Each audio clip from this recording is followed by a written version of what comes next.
Hello there. How would your life change if you woke up this morning and find that someone had deposited $9 million in your bank account? How would that affect you?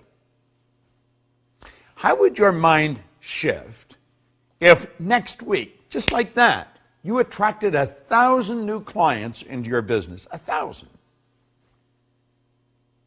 What would your life be like if, bang, just like that, you realized you had the energy of a 20-year-old? How would your mind shift if Mensa recognized you as the smartest person on the planet? They're good questions, aren't they? Well, let me tell you something. There's a lot more than 9 million just waiting there to come into your life. There's an infinite supply.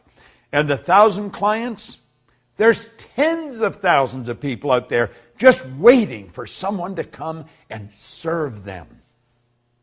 And the 20-year-old energy, do you know all the energy there ever was or ever will be is 100% evenly present in all places at the same time. No one gets energy. Everyone releases energy. And desire is the triggering mechanism that releases energy. And as far as being the smartest, hey, listen. The smartest sometimes are not the most effective. Being smart isn't the answer. Being effective is the answer.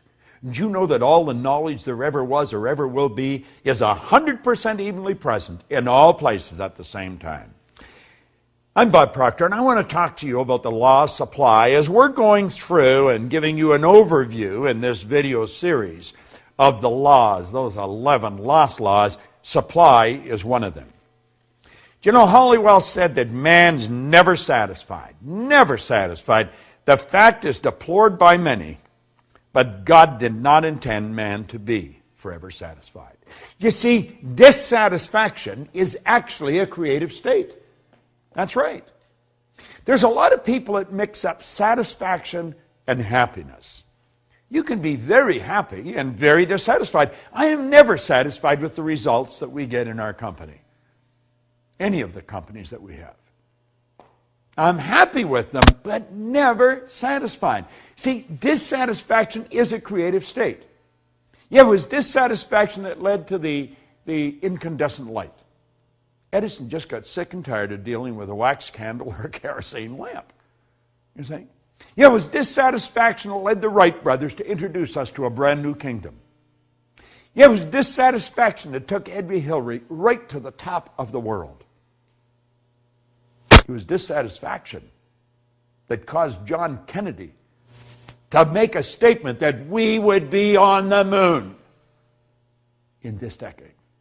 He said that way back in the 60s. Now, I hope you are dissatisfied. And if you're not, well, I'm going to say a quiet prayer for you. See, we believe, therefore, that it is right and good for people to seek to gratify all pure desires and ambitions. Now, I know there's a lot of people that don't agree with that, but they don't agree with a lot of things. But you're going to find out the small select group of people that really understand these laws, understand there is an infinite source of supply. Everything comes from one infinite source. Everything's made from the same. The difficulty with some is that they can more easily look to the creature as the source of their substance than to the Creator. Just beyond the average person's grasp. We don't really believe that God is the source of our substance. Now, when we start to believe it, I think it starts to happen. Let me share something with you that I read a long time ago. Dr. Wernher von Braun was one of the greatest scientists that ever lived. He's considered by many as the father of the space program. Think about this for a moment. He said after studying this now, before I mention this, let me also mention that for a long time, science and religion were antagonistic. They just could not come together. But they since have come together. Now, von Braun said that after years of studying the spectacular mysteries of the cosmos, he was led into a firm belief in the existence of God. Now, I'm not trying to turn this into a religious dissertation. I am just mentioning my own personal belief after studying these laws for very close to 50 years. I see the law as the uniform and orderly method of the omnipotent God. A law is something that happens every time with every person everywhere. And everyone that has accomplished anything will be quick to tell you this. See, as we look back, everybody loves a dead genius. They really do. But you know, all of these great geniuses from history that we look at, they were considered geniuses when they were alive. The Wright brothers were considered real heretics. They really were. See, the people that made it happen, they were out of the box. They weren't ordinary thinkers. But they understood that there was this governing process called the law.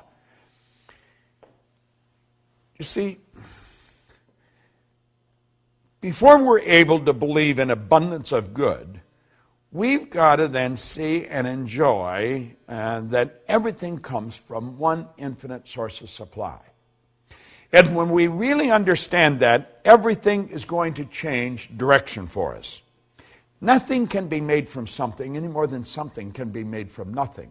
But where does water come from? Let's give it some thought. If we went outside on a nice clear day and stood there with a cup, just stood there, and we were patient, and we stayed there long enough, do you know that that cup would fill with water? Yeah. You would see in the no thing, you would see a cloud formation. And the cloud would become very heavy and very dark, and before long, water would fall out of it. Now, if we stayed there with that cup, where would the water go to? It'd go right back to where it came from. See, as above, so below. As below, so above. I want you to think about that. Nothing is created or destroyed. Everything's in a constant evolution of change. We literally live in an ocean of motion. You and I have the godlike ability to create images in our mind. And as we create the images in our mind, we control the vibration that we're in, and that vibration sets up an attractive force. In the seminars that I conduct, I hold up a little acorn sometimes that comes from a giant oak tree. But the little acorn is nothing but a mass of energy in a high speed of vibration. It's just a little physical nut. Now, if I kept that acorn in my pocket, that acorn would disintegrate because it's governed by a very, very basic law, create or disintegrate. And it's not in an environment that's conducive to its unfoldment. But let's suppose I take and I plant that acorn in the earth. Do you know that there's particles of earth that are in harmonious vibration with that little mass of energy that we call an acorn? See, if you looked at the acorn through a microscope, it's not solid. It's just a little mass of energy that's dancing. Let me digress for a moment. Let's suppose I took 2 drops of water on a glass top table and I pushed them together until they touched. Then I'd have 1 drop, wouldn't I? I'd have a bigger drop. Let's suppose I put another drop and I pushed it together. Now, what do you think the odds are of me separating that one little drop, the one little puddle, I guess I could say, back into the same 3 little mass of molecules, the same 3 dots? You know it's not going to happen. You know, what God hath joined together gives it new meaning, doesn't it? Well, you see, there's particles of energy that's jammed right up against the acorn in the earth that don't vibrate in harmony with the acorn. But there's particles of energy that do vibrate in harmony with the acorn, and the acorn's like a magnetic force, and if you could see it with the naked eye, you would see little particles of energy marching just like obedient soldiers right towards the acorn. And as they touch the acorn like that, like the 2 drops of water, they become one with the acorn. And this process is continuous. It's continuous. And the only particles of energy that the acorn can attract are the particles that vibrate in harmony with it. They're on a frequency. And the acorn keeps attracting and keeps expanding. And the shoots come out of the bottom, and then it breaks through the earth, and it attracts from the atmosphere as well as from the earth. And before long, you'll see a giant oak tree. All by attraction. It's all energy moving. There's one source of supply, just one. Well, do you know that you are attracting to you right now from an infinite source? Now, if you're holding thoughts of lack and limitation, that's what you're going to attract. The universe, by law, can only give you what you put in the order for. What are you putting in the order for? We talked in a previous video about thinking. There's a law of thinking. Well, as you think, you attract. So think about it. What have you put in order for? What are you attracting? Everything comes from one infinite source. You might say, well, I don't really understand that. Then just take my word for it, because I do understand it. And if you study it for a while, you're going to start to understand it. Like Solomon said, in all you're getting, get understanding. Well, let's understand where everything does come from. There's no lack. There's no limitation. As long as you live through your sensory factors and just go by what you see, then there will be lack and limitation because you're dealing with a very limited view. But when you start dealing with the God's eye view, you see things from a much higher level. There's no lack and no limitation. And understand this, what you think you attract, and you attract from one infinite source of supply. Study this law of supply. It's a phenomenal law. And it works for every person, every time, everywhere. This is Bob Proctor, and thank you.